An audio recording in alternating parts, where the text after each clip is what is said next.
equipment, Allegedly. allegedly, and they told us, y'all gonna pay for this stuff or y'all going to jail.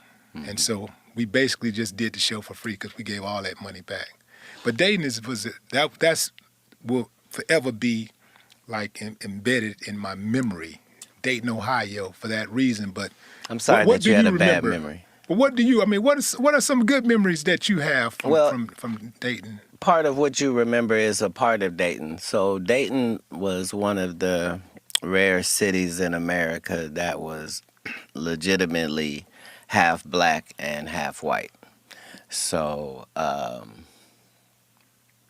there was power on both ends. I came from a very powerful family in Dayton just because of our sheer numbers. So there were um, 13 on my father's side and 7 on my mother's side. So I had like 100 first cousins in one city. Like we just had a large family, and it was a great place for black people, and it was a great place for white people. It's just that you really couldn't be legitimately racist because your neighbors were of another color, if that makes sense. What's So, the power dynamic? Was it mostly white people running it or black people? well, that's the dynamic of America at that particular time. One of my uncles was the chief of police, another was the head pastor in town, and you know, had some cocaine dealing uncles as well. So we were really rooted in the city, but it was a city of money. So we had Cooper tires, we had Dayton tires, we had IBM, we had NCR, we had Wright Patterson Air Force Base, we had University of Dayton. These are all places where you can make six figures even at that time. So it was a lot of money there. As far as on the radio, we would hear every hour 5 or 6 artists that were from where we were from. So we thought that was a part of it. We hearing the Ohio players, and Roger Troutman and Zapp's studio is our bus stop when we're 7 years old. Like so, I met Prince while I was in Dayton when I'm 12. Like it was a very vibrant community for black people. So you saw a lot of the street stuff. How did you end up? First of all, did you end up doing any of the street stuff? Participating in any of that street activity? You mentioned your uncles selling drugs and all of that. Um, well, I leave Dayton, Ohio, right before I'm 13. So I'm still at a young age. I'm just having heightened experiences because of my childhood and my background. So, like, I don't, like, I've always had money, but I don't come from money. So I was able to cut grass in the summer and I was able to shovel snow in the winter. That's what I was allowed to do. So, but consequently, even as a kid, I'm making like $6,000, $7,000 a year, and this is At 12 years old? before that, at 10. At 10, just because that's what I was allowed to do, and I'm a hustler by nature. Like if I get a hold of a lick, I want to see how many times it flips, not if it flips. You know what I mean? So once I'm gone from there, I'm trying my hand at other things, door to door, and I had already made $1 million before I was 18 doing door to door across the country. So I had already tested out what were the positive things about me and how I could use that to my advantage economically from an Is, early age. is it true that you emancipated yourself from your parents at 13? Because I read that somewhere. I Well, think it was Wikipedia said something like that. I wouldn't shame the family. What I would say is that it can't be called run away because I didn't run away. Um, I left, but I don't tell that part of the story just because there's a zero chance that if a young person listens to me and follows my example on that, that they'll be okay. But I knew I would be, but I was a little off. Like I knew Jesus left home at 13, so I didn't feel like I was out of pocket in any way. Wait a minute. Are you saying that at 13 years old you was cognizant of the story of Jesus leaving home at 13 years old? I had been accepted to college before I was 12, so I was already a little bit more advanced than um, your average child. I had probably read 10,000 books at that period in my life. So I was blessed in that way. But as you know, you can't really just live on that.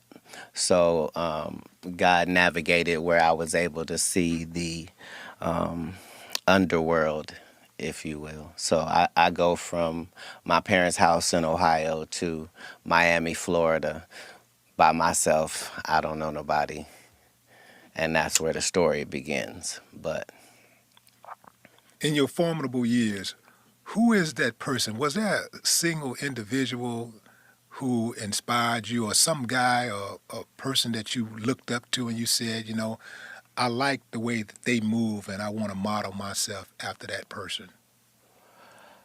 yeah, this is going to be a weird answer.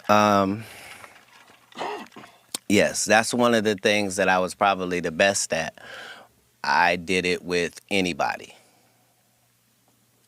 and everybody. So when I was going to the library, I wasn't reading fiction books. I was reading nonfiction books, and it didn't matter what it was. I know whatever's in this book, I don't know what it is. So I might have read like 1,000 autobiographies, just the life of people that I don't know. And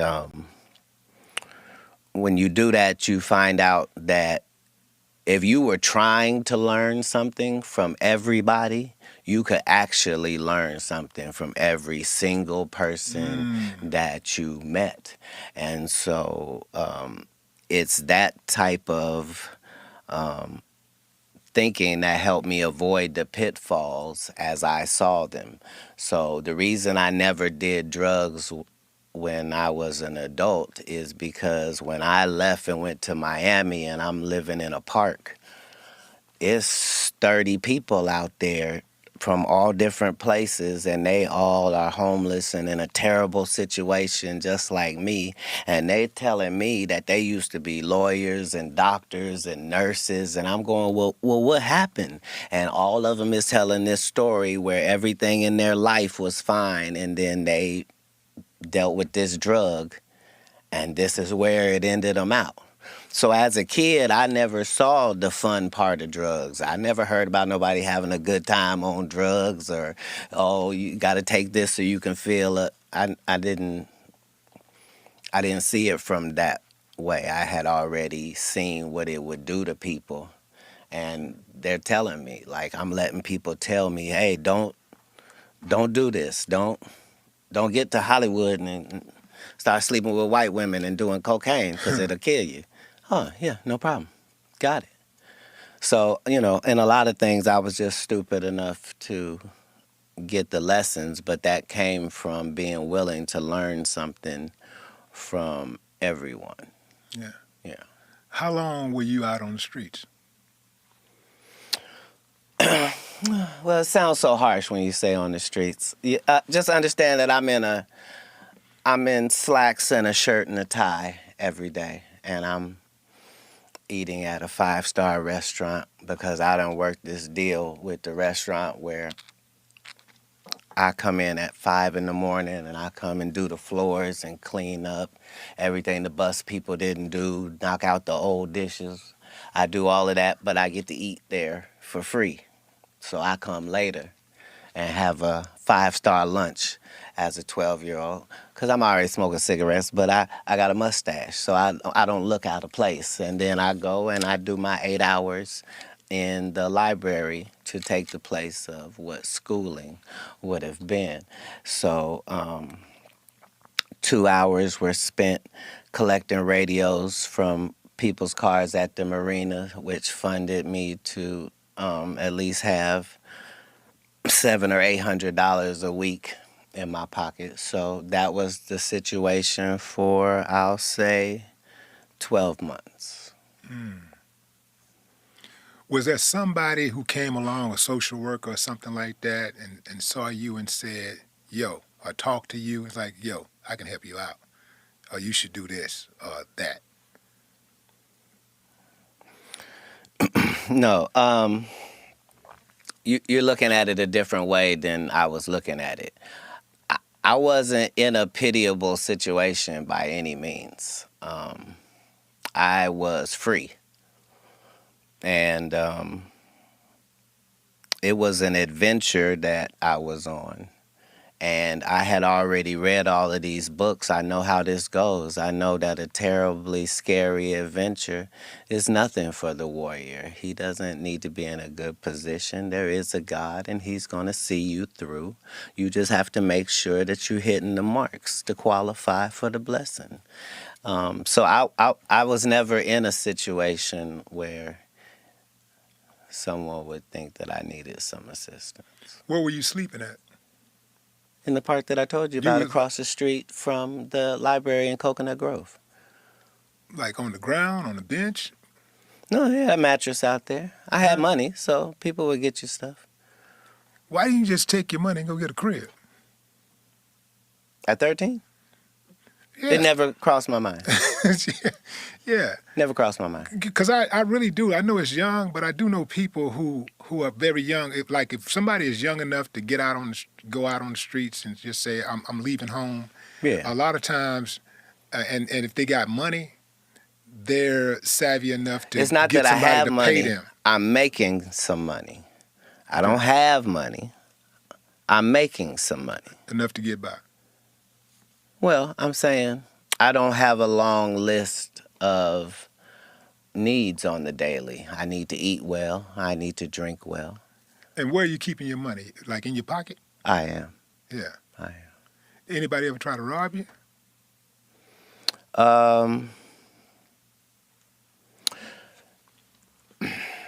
No, I did have somebody try to violate me while I was out there. I think because I didn't know really what gay people were, so I wasn't really clear. I knew how gay people acted, as I had seen, but I wasn't aware that it had a sexual connotation to it. So as soon as the guy kept talking to me like he liked me, I was really confused because guys don't like guys. And I'm trying to figure out, is there something about your background that makes you talk like a lady while you're talking to me? But yeah, I had that as a situation. But other than that, no, I wasn't frequently tried as a young person. Yeah. So I'm asking some of these questions that I'm asking because I'm really trying to figure out, like, how did you develop your psyche? Like, you're a very insightful dude. Right. Just trying to figure out, like where did that start at? Can you pinpoint a specific time and space where you said, yeah, I get it. I see what's going on. Yeah. I probably like 5 years old.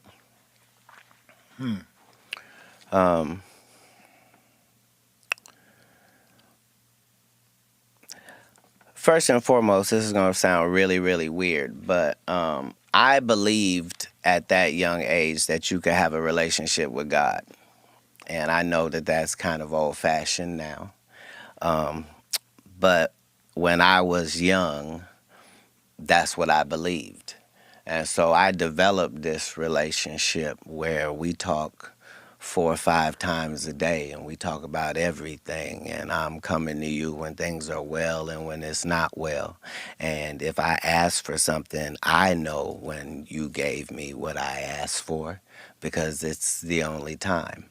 So I understood at a young age that I wasn't like everybody else, that I was in a blessed position and that I had the ability to be able to make things happen if I could find the instructions and follow them. So at 5 years old, that's how I thought. I knew when things were wrong with the Bible. I wasn't worried about authority because God was like the authority. And other than that, I got to tolerate you, but I'm not allowed to bow down. I'm like that as a child. So my parents didn't do anything wrong. They just wanted me to live a life that I wasn't going to live. They wanted me to be this, and I was not free to live a double life. I can't be that and be what I'm trying to be. What was that they wanted you to be? Um, a part of their religion. Hmm. They were Was very that devout Christians? in religion. Christian. Yes, Did, a branch of Christianity, yes. at one point, did you become a Muslim? At one point, I became several religions because that's the only way you can really find out what's going on in a religion. Religion is not something that you can just study the books about it and now you know about them. I had to be a member of the Fruit of Islam in order to know. Minister Farrakhan calls me his son. I was not regular even in that endeavor just because whoever the true God is, I don't play about him. And I understand that regardless of what you choose to call him, it's the same entity. And once you study all of the religions, you find out that nobody's really disagreeing with anybody. The Jews don't believe this whole set of things that Christians don't, and Muslims either. Why are people so afraid of Farrakhan?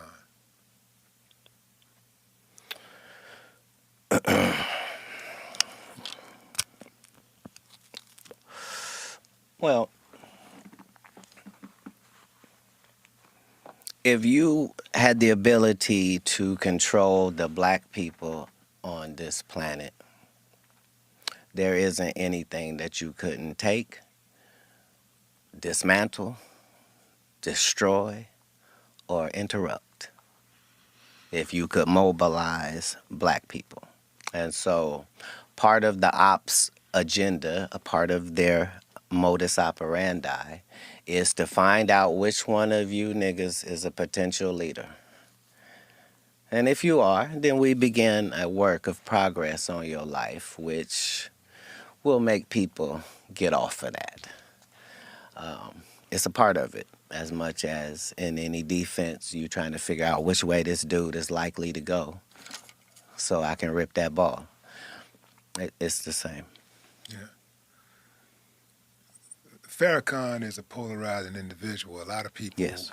really, I do believe, don't really understand him. I think that there are people who gets the message. This is what frightens them, is because they know, as you alluded to, they know what he's capable of doing. You know, uniting black people and guiding and leading black people in the right way. There's not been a successful one of those yet. So just like if you're a rapper, any rapper can get hit. Yeah, we don't have we can go through 300 years of history and look for all the black people that fit the description you just said. They never make it. Yeah, which is why I believe that they should stop trying to make it. I really do believe that it's each one reach one, teach one, but the leadership is in yourself. Like all of us are capable. Well, not all of us, but many of us are capable of being a leader. Like instead of sitting around just waiting on one person to be that leader, How Well, about well said. Well yeah? said. But in real time,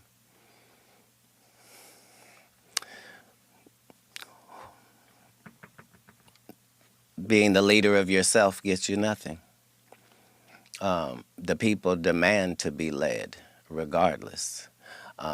There's not 13 shepherds and all these sheep. Why? Because it's unnecessary. Just one. Just one that has the connection with the sheep, which allows the sheep who has a brain about that small to be able to just focus on eating grass and not worry about falling off a cliff. We have the desire as humans to be led. We want to be led into battle. We want to be led into the football game. We, this is all because this is how we are wired. The cheerleaders and the pomp and circumstance, that goes back to the times of first humanity because we do need that. Yeah. Well, you're talking about a myriad of leaders. You're not just talking about a single individual. Right, And I see a lot of people just be sitting back waiting on a Messiah. They're waiting on right. that one person. But they are too, though. Who's that? The other side is far more diligent about looking for that Messiah than we are because they know where to look. You probably wonder why do white people pay so much attention to black people if they don't like them? You would think if you didn't like something, why would you Right. be paying attention to it? I don't pay attention to things I don't like. What's the answer? The answer is the liar knows what lie he told.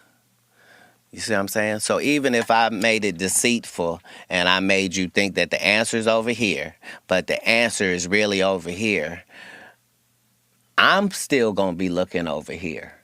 Me, the one that tricked, because I know this is the right answer.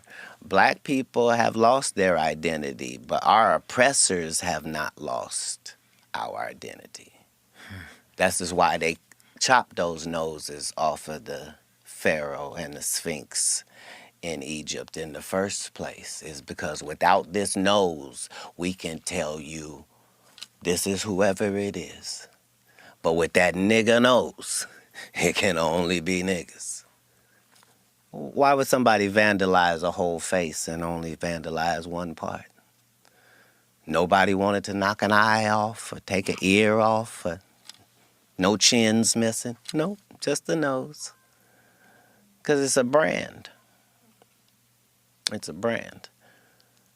All right, go ahead. You have an uncanny way of thinking outside of the box, and you are very good at breaking things down like you just did. You understand consequences and repercussions very well. Okay. So my question to you is, why are you such a habitual line stepper?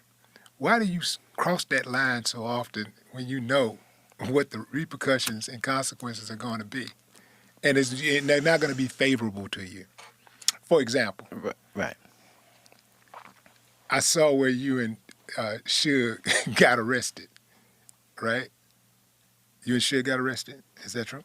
Allegedly. Allegedly. Yeah. Allegedly. Okay. Like, and What were we doing? allegedly it had something to do with like some type of camera or something like that. I'm not sure. I'm just sure. Oh. I'm just saying this is what I read. Well, I'm I'll not- tell you the story, and okay. you tell Tell me me, the story. then does that change how you frame this? Okay. So we have a meeting with a hologram company, which is going to go into a licensing deal on some holograms. This is in Beverly Hills. So now there's a rodeo, and behind that is an alleyway where you park your vehicles. That's where we are. Suge has brought his son with him who's 5 years old. And before we go into this meeting, Suge's son runs behind the dumpster and urinates. And a lady films his penis out, peeing behind the dumpster. And then says, "Oh, I thought that was Cat's kid." So yeah, that's what happened. See, man. See, this is So why. understand, we were yeah. facing 20 years, Yeah. Suge and I.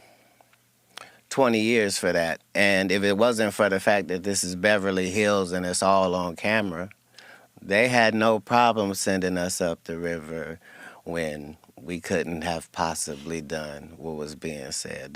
That lady said that she got jumped on by me. So you see what you just did? You just clarified a huge, misconception about, the events of that evening or whatever. Yeah, but remember, it went to court.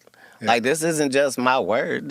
Yeah. They had to play the video in court, which showed that her altercation wasn't with a man at all. But the trip part about it is that when people print it, when the media, Yeah. mainstream media, put it out there, they don't add that piece. They No, just say, nor do they make a retraction. Right. Nor do they say, hey, that thing we told you about that Right. guy, turns out it was nothing. Understand, I got 15 cases that were dismissed. That should be talked about. Why would 15 cases be dismissed? Because you were so sure you had what you were looking at. Because every city I go to, I'm the nigga with the best car. It's probably smoke coming out that car. It's probably girls gathering around that car. I look like the plug. I get it. And you've probably already hurt me by the time you find out who I actually am. right. See, because of that clarity you just provided, Yes. is the reason why I want to know. I think the world want to know what happened between you and Ali Sadiq. I know you said The you didn't want world to talk couldn't about possibly want to know wanna that. know, He's man. not We wanna- famous enough for the world to want to know that. it. At least we're Because famous. my side of the world doesn't want to know that. See, Well, my side of the world. here's the thing. What happened, man? A lot of times what liars do first is they set up a narrative and a scenario. Like Michael Blackson just got on national TV and told people, yeah, I got a beef with Cat Williams and Cat is mad at me about this and because I said this and I didn't even mean it like that. And the whole time, he's never talked to me. That's how he feels. He's heard I'm angry. I've not had a conversation with him. It's the same with your Ali Sadiq. If it wasn't for the information that I know in my intel, I would be a fan of his like everybody else. Who wouldn't be a fan of a young black storyteller that's done time and loves his family and is a hometown guy? Like, why would he ever have any enemies in comedy? It's ludicrous. But if you pick the actual king, then make sure that your story's correct. And unfortunately, his story's not correct. No matter what he says, he never met me. He made it disrespectful that a security guard that was 6'7" reached over him to pay him, not mentioning the fact that he got paid for not doing anything. Well, let's start at the beginning of the Reliant thing. I don't know if I wanna. I'm But gonna go start, and then you can do what you want to do. Fair enough. But I think for the sake of the audience knowing, just Tell having them who an Ali idea of Sadiq what we're is talking first. about. Ali Sadiq is a comedian from Houston that's based in Houston. A very fine comedian. Very fine comedian. Yes. Now, Ali said that he went to Reliant Arena and he was on the same show as you. He showed up, and the security stopped him from entering the building. Got And they said, and then somebody told him Cat didn't want you to come in. And then at some point, somebody else came and gave him a check. Another security person reached over somebody's shoulder and gave him a check. He said that the people that were the working security locked arms to prevent him from walking inside of the building.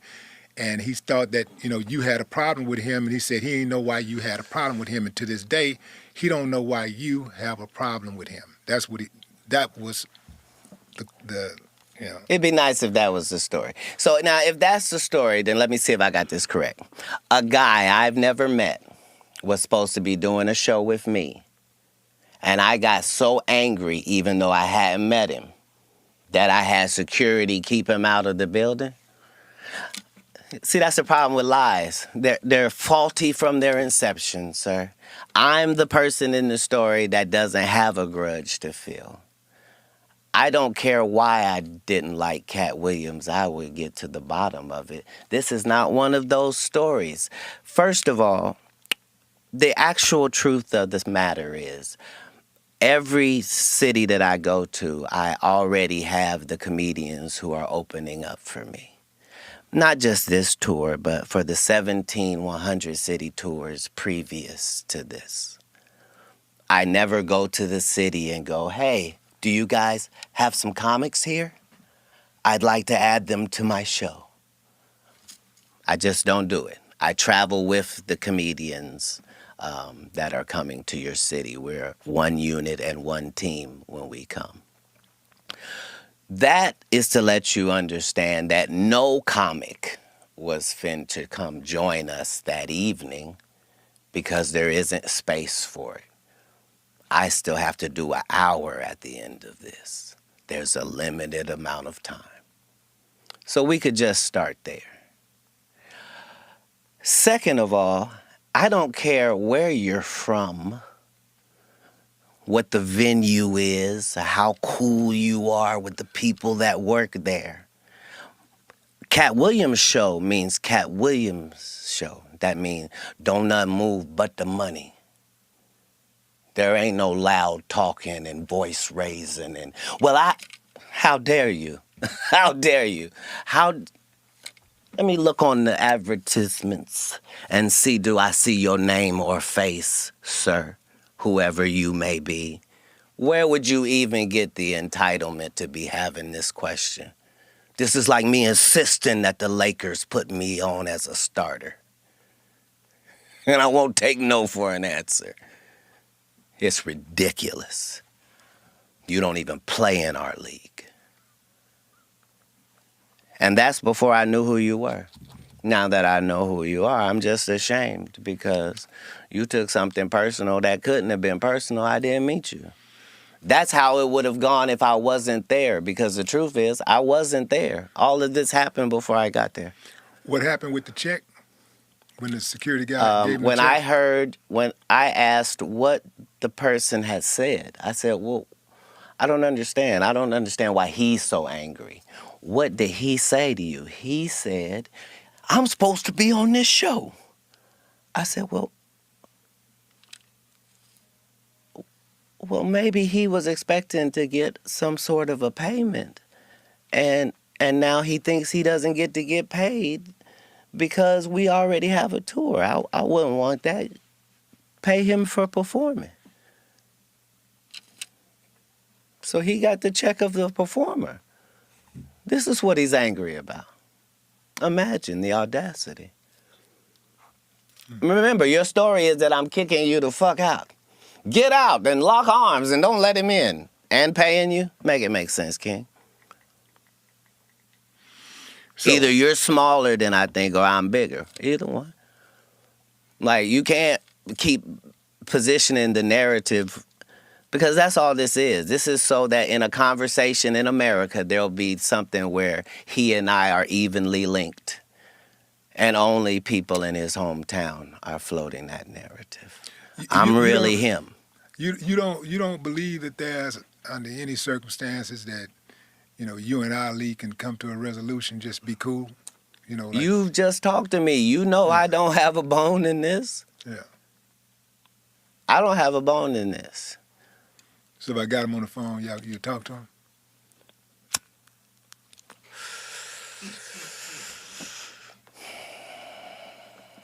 I would have gave him the celebrity boxing match he asked for if I thought he was a celebrity. Oh, come on, man. You know Ali a celebrity. Come on, Sir, Cat. I'm not Come on, talking. Cat. I didn't mean that disparagingly. Yeah. I meant that in ticket sales, my nigga. Ticket sales. That's what I meant. I mean, I'm doing 7,000 in your hometown while you go do 300. I'm not being disrespectful. I'm talking statistics. I'm talking about the biggest and baddest thing going. And you, a person trying to get in, why would you be mad? It's ridiculous. I'm offended. I'm offended. Why? Because even if it's celebrity boxing, I need you to sell tickets too. I need you to sell these pay-per-view numbers, my nigga. I know I'm bringing it. It's more people that want to see me get laid out by you. And the fact that an upstanding and righteous gentleman like yourself is in that position with the only thing trying to be righteous in our lane is just more machinations of the devil. You should have a much better backstory when you pick me as an opponent. You know what, man? I'm glad you at least addressed it. Because when you talk to him and tell him what the truth is, he won't be able to refute it. I told you earlier, he doesn't know this. How could he know? It's okay for you to think that I'm that way, but there are 30,000 known comedians in America that you could have went to, and they would have told you, this is against my character. I am known for confronting my issue head up, be it Satan or his affiliates. I don't care if you 6'6". I don't care if it's 5 of you. I don't care if I'm guaranteed an L. I don't care if you put a gun in my face. I don't care about none of that. I care about doing the right thing as I see it in that moment. Yeah. Man, how did you get on in the first place as far as like with the movie thing? Like, I know I'm skipping over the comedy, but how did you get on with the movie thing? Like, specifically, I want to know about Money Mike. I want to know how you got that role. Right. So here's the whole thing. Liars always come up with terrible lies. So Ricky Smiley says, yeah, Cat was supposed to play the Santa Claus and I was supposed to play the pimp. Liars always have ridiculous narratives. Nobody in America can imagine that a real movie studio would cast 5'5", 145-pound Cat Williams as a fucking Santa Claus, number one. Number two, Ricky Smiley was finna play a pimp. Really? Ricky Smiley has played a woman more times than Ricky Smiley has played a man. He's played Bernice Jenkins 5 times. I got it in my contract that I don't work with Ricky Smiley unless